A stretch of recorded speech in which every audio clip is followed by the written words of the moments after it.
Halo. Ya, muncul. Oh, kayaknya enak ya.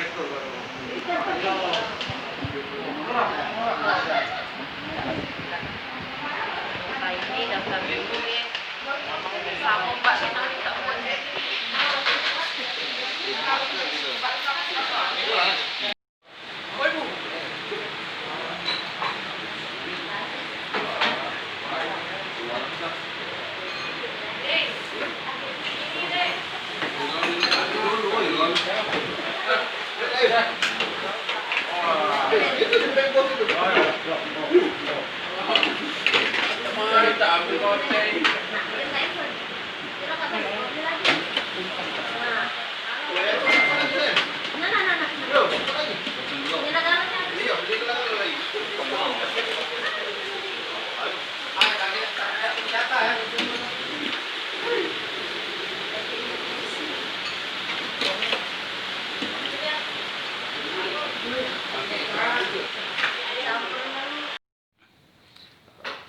Hari ini Cafe SFC yang sebelumnya sudah beberapa kali menempatkan barang dagangan mulai dari kopi, minuman, hari ini kita ubah jadi konsepnya bakso SFC.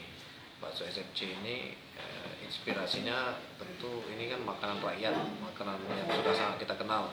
Dan ini sangat jarang bisa kita temui di mall-mall, sehingga manajemen Sriwijaya FC membuat ini bisnis yang baru, yaitu bakso SFC.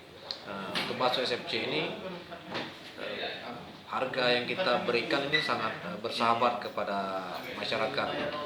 Jadi harganya kaki lima tetapi ditempatkan di pertokoan mall gitu.